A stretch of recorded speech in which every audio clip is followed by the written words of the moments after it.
अल्हम्दुलिल्लाहि व कफ़ा वस्सलामु अला इबादिहिल्लज़ीना इस्तफ़ा अम्मा बाद फ़अऊज़ु बिल्लाहि मिनश शैतानिर रजीम बिस्मिल्लाहिर रहमानिर रहीम।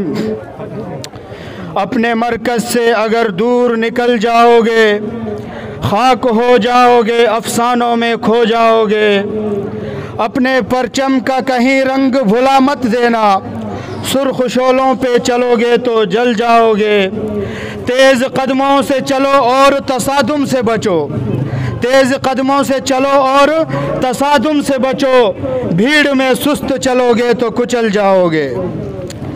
सामीन मोहतरम, आज 14 अगस्त के इस खुशी के मौके पर मैं state youth parliament lower Kohistan की जानिब से आप सबको मुबारकबाद पेश करता हूँ।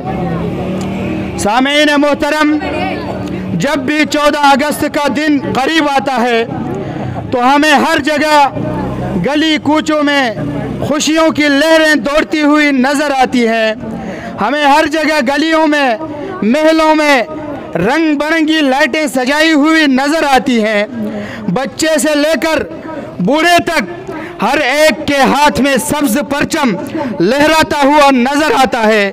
लेकिन अफसोस इस बात का होता है कि किसी को ये जानने की ज़हमत नहीं होती कि आखिर ये खुशी किस लिए की जाती है, ये प्रोग्राम किस लिए किए जाते हैं। तो आइए सामीन, आज मैं आपके सामने तारीख़ के वो औराक़ पलटने जा रहा हूँ जो हमारे असलाफ की कुर्बानियों से रंगीन पड़े नज़र आते हैं। मोहतरम, चलते हैं उस वक़्त की तरफ, उस घड़ी की तरफ कि जब 14 अगस्त 1947 के रात के 12 बजने से चंद लम्हे पहले,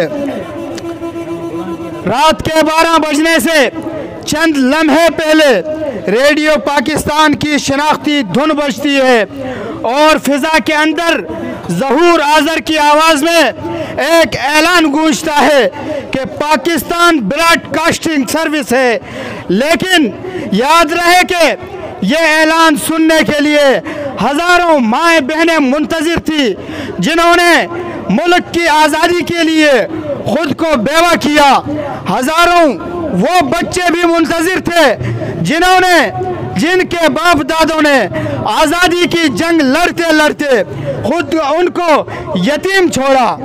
लेकिन अफसोस इस वक्त इस बात का है कि हमें ये मालूम नहीं कि हमारे इस मुल्क की आज़ादी के लिए कितनी माएँ बहनें बेवा हुई हैं, कितनी जवान बेटियों के सुहाग उजड़ गए हैं, कितने बच्चे यतीम हुए हैं।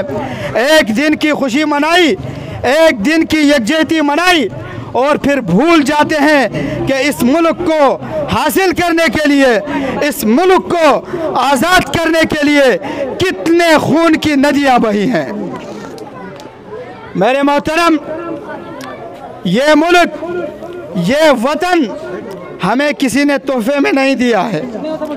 ये मुल्क पाकिस्तान हमें किसी ने तोहफे में नहीं दिया, बल्कि इसके लिए तवील मुद्दत तक जद्दोजहद जारी रही और उस जद्दोजहद के बाद हमें यह मुल्क पाकिस्तान मिला है।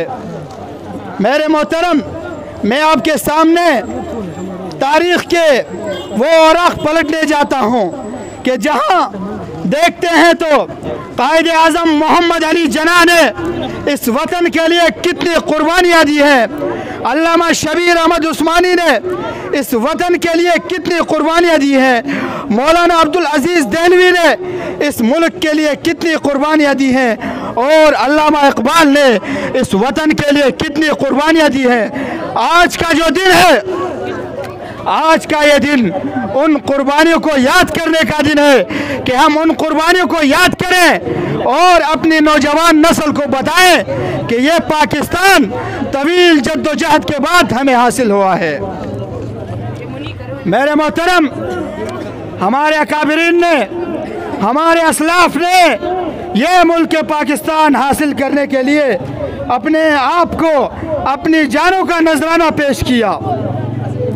लेकिन आज देखा जाए तो 1857 की जंग आज़ादी, 1857 की जंग आज़ादी बहादुर शाह जफ़र की क़यादत में लड़ी गई। ये उन्हीं उलमा की जलाई हुई मशाल में निकले थे। 1857 की आज़ादी बहादुर शाह जफ़र की क़यादत में लड़ी और उस जंग के अंदर हर फ़िरक़े के लोग शामिल थे, हर फ़िरक़े के लोग उस जंग में शामिल थे। लेकिन बदकिस्मती ये थी कि वो जंग नाकाम हुई, वो जंग नाकाम हुई और उसका सबसे बड़ा नुकसान मुस्लिम कौम को उठाना पड़ा। उस जंग के अंदर 2 लाख मुसलमान शहीद हुए थे। ये पाकिस्तान आज़ाद करवाने की कुर्बानी की बात कर रहा हूँ।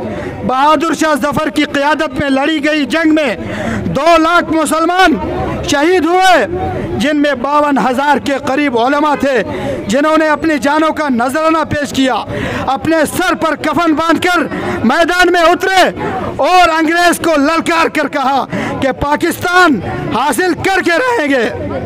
मेरे मोहतरम, आज अफसोस इस बात पर होता है, आज अफसोस इस बात पर होता है कि ये मुल्क 14 अगस्त 1947 को आज़ाद हुआ और ये मुल्क के आज़ाद होने के बाद 74वां साल चल रहा है।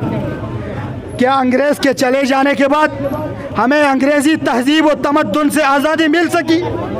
क्या अंग्रेज़ चले जाने के बाद हमारे मुल्क में अमन व अमान कायम हुआ? क्या अंग्रेज़ के चले जाने के बाद हमारे मुल्क से दहशतगर्दी ख़त्म हुई? वजह क्या है कि हमें अपनी तारीख़ का पता नहीं।